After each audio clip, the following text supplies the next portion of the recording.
real con, so you think you tougher than you actually are. God damn it! Shut up!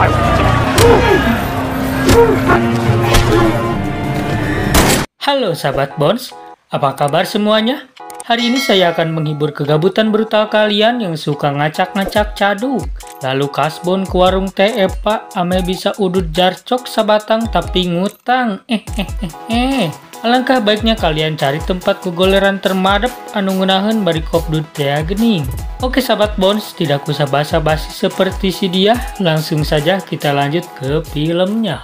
James si Boy diceritakan dari film ini yang alurnya maju mundur sehingga takutnya akan membuat pusing kalau di skip-skip. So, jangan di skip-skip sahabat Bones.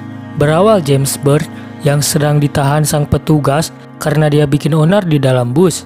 Sejak 3 tahun sebelumnya, saat masih remaja, James diantar sekolah oleh ibunya. Tetapi di sekolah barunya mengetahui bahwa James telah melewati kasus perampokan, kekerasan, tawuran, dan dia juga pernah keluar masuk penjara selama 8 tahun. Dan dia juga pernah membunuh pacarnya sendiri dengan pistol. Yes, he has. Saat malam tiba, James mencari segelas susu beruang pada kulkas. Lalu di sini terlihat jelas pada kaki James terdapat alat pelacak milik polisi karena James masih diintai. Karena susu beruangnya tidak ada, akhirnya dia memutuskan untuk pergi ke Alpa terdekat. Lalu dia bertemu dengan 2 orang remaja yang bernama Manny dan Crystal. Ternyata 2 orang remaja ini sedang mencuri di dalam Alpa itu. Dan karena rasa panik, 2 remaja ini melibatkan James. Karena hal membagongkan itu, mereka menjadi membesti. Scene selanjutnya menunjukkan di dalam penjara. Di sini terlihat ada seorang tahanan baru yang bernama Chris. Lalu ini geng tahanan yang suka membuli, yaitu Guillermo.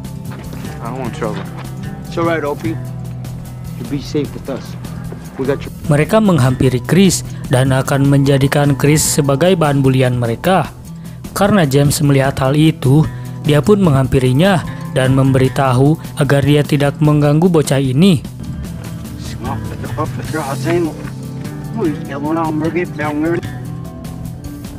Fuck you. Karena Guillermo ini yang bengal, dia pun malah akan memukul James. Untung saja, keburu datang tembakan petugas yang sudah mengetahui hal yang membagongkan ini. Tahanan pun auto tiarap.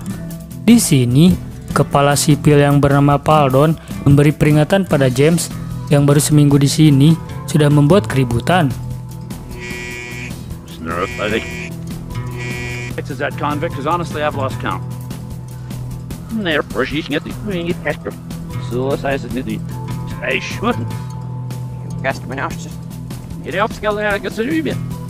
Scene beralih ke James dengan komplotan yang berkunjung ke rumah Mary.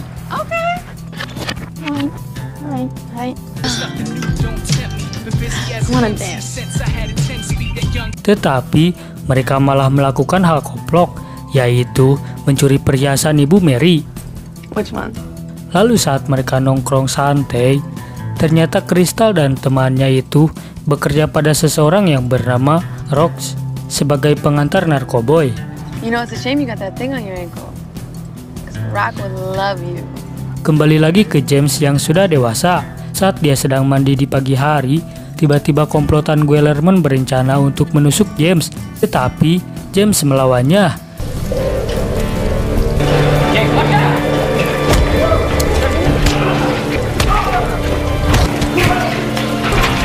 Dan di sini yang terkena tusukan malah si Chris.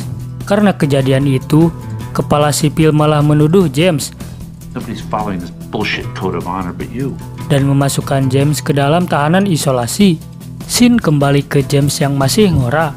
James datang ke rumah Rox untuk meminta pekerjaan haram, yaitu jadi kurir narkoboy.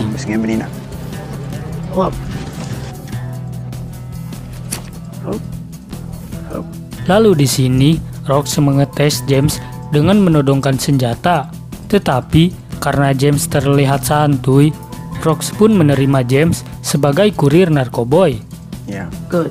Lalu James diajak oleh Rox untuk ikut bekerja. Tetapi James karena masih baru, dia ditugaskan untuk melihat dan diam di dalam mobil. Tidak lama kemudian, James melihat petugas masuk ke dalam rumah itu, lalu James pun menjelindap. Ternyata, temannya sedang ditahan, dan James pun beraksi.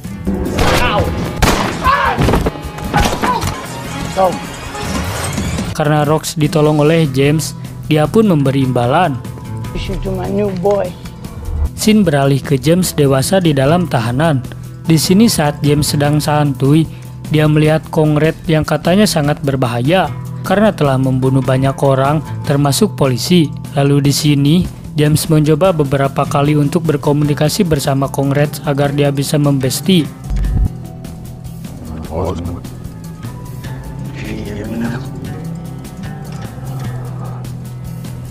Awalnya James dicuekin, tetapi setelah coba berkali-kali, akhirnya mereka pun mengobrol. Well, starting a yard war is a good way to make sure you don't go back to the real world. Pronounce Gennaro. Lalu kembali ke James muda. Di sini dia tertarik pada Sarah, sang kasir Alpha. I'm not robbing you. I'm paying, see? I've seen you around. I know you deal drugs. Setelah bercakap-cakap, dia pun pergi untuk menemui Rock, dan James berencana meminta menaikkan gajinya karena dia rasa cara kerjanya sudah cukup madep. Tetapi Rock belum bisa menaikkan gajinya. Lalu di James dewasa, di sini dia dijenguk oleh sang ibu, lalu mereka pun mengobrol. How's Holly?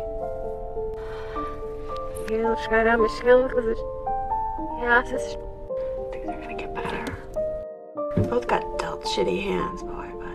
Dan pada intinya, ibunya berharap James bisa segera bebas.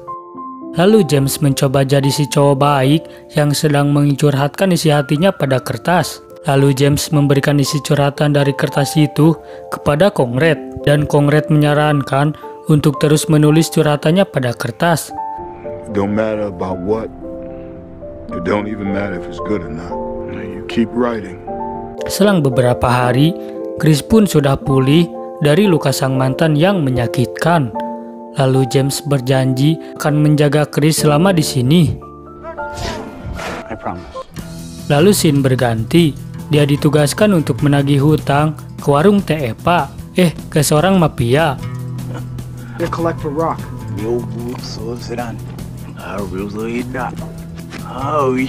Lalu saat mereka bertemu dan menagih, si mafia ini tidak mau membayar, dan alhasil ngacak-ngacak caduk pun dimulai.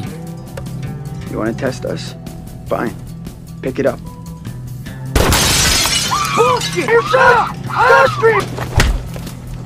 Lalu James dendam dengan merusak mobil mafia itu. Dia juga mengambil senjata yang ada di dalam mobilnya. What the fuck? Shit! What? Look at this! Lalu ketika semua beres dan James kembali ke markas, dia malah adu bacot dengan Crystal. And you're not a man. Fuck you! Grow up! Karena James pundung, akhirnya dia menemui Sarah, si teteh kasir. Lalu sesi curhat pun dimulai. What happened to your hand? You scared of me? You want a cigarette? Setelah itu, James adu bacot dengan Rox karena James sudah membuat masalah pada sang mafia sehingga berpengaruh pada bisnisnya. My business partners.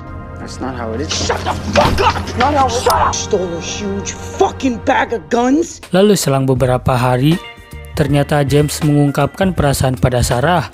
Dan ternyata juga, Sarah pun menyukai James walaupun dia berandalan.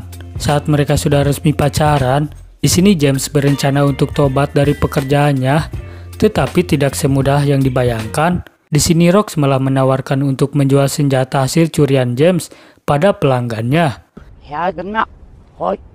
Karena James lagi BU alias butuh duit, akhirnya dia pun setuju.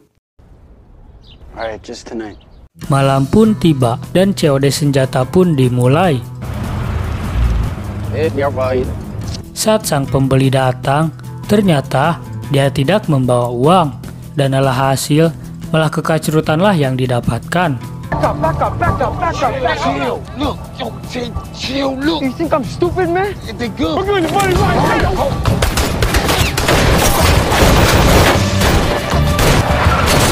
Sampai James menembak pembeli itu dan mengundang kedatangan polisi.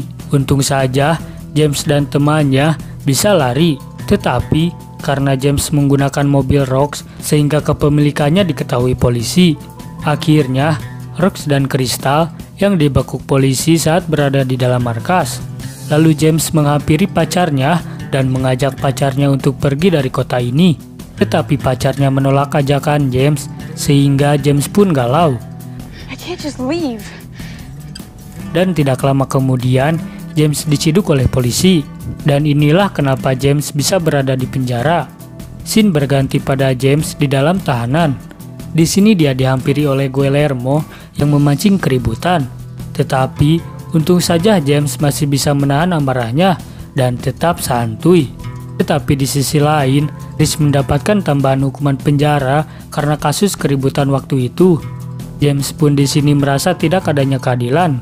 Lalu keesokan harinya, kepala sipil menyuruh untuk para tahanan berbaris, tetapi di sini Chris agak frustasi dengan hukuman itu, sehingga Chris membawa tali pada bajunya untuk bunuh diri.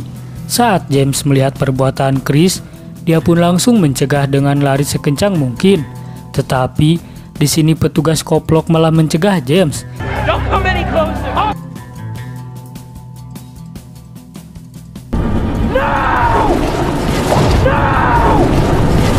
Sehingga Chris pun meninggoy dan James pun ngacak-ngacak caduk. Lalu James pun terkena sidang atas kasus yang telah dilaluinya dan ada sangkutannya atas kematian Chris. Lalu di sini James pasrah dan siap menerima semua hukuman. Dan James memberi kata-kata made pada ketua penyidang, kalau orang jahat itu pasti mempunyai kesempatan untuk jadi lebih baik. Karena perkataan itu juga, sehingga ketua sidang meringankan hukuman James dan membebaskannya. Kongret di sini berpesan dia akan membunuh James kalau dia masih jadi pemuda Badung. Lalu James pun pulang dan disambut oleh keluarganya.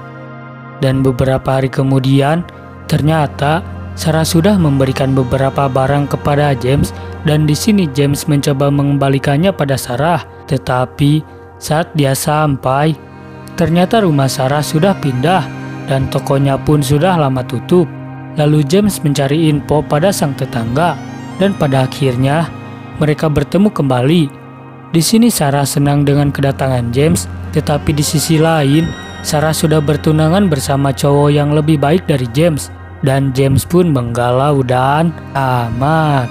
Kata-kata Madode pari ini, kita sebagai manusia harus bisa mengontrol hawa nafsu dan juga tidak boleh menyia-nyiakan waktu terhadap orang lain.